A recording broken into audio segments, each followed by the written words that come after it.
Ang pagkonsumo. Ang pagkonsumo ay isang bahagi ng tao mula sa kanyang pagkasilang sa mundo, simula sa gatas, gamot, lampin, at iba pang mga bagay na kanyang kinukonsumo. Ang napakaraming pangangailangan at kagustuhan ng tao ang dahilan kung bakit may pagkonsumo. Ayon nga kay Adam Smith, ang aklat niyang An Inquiry into the Nature and Causes of the Wealth of the Nations, ang pangunahing layunin ng produksyon ay ang pagkonsumo ng mga tao. May iba't ibang salik na nakaaapekto sa pagkonsumo ng isang tao. Mga salik na nakakaapekto sa pagkonsumo.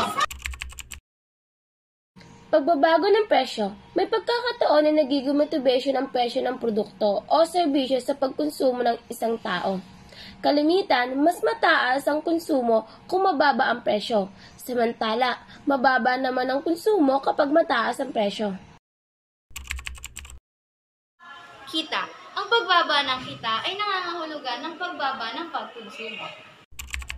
May pautang. Para saan? Bibili ng ano pa? Magkano? Halagang 100.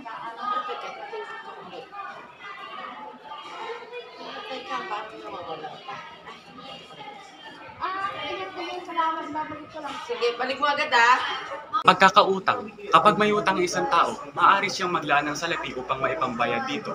Ngunit mababawasan ang kanyang kakayahan na makabili ng produkto o serbisyo. Makakabili lamang ang isang tao ng kanyang gusto kapag kakaunti na lamang kanyang pagkakautang.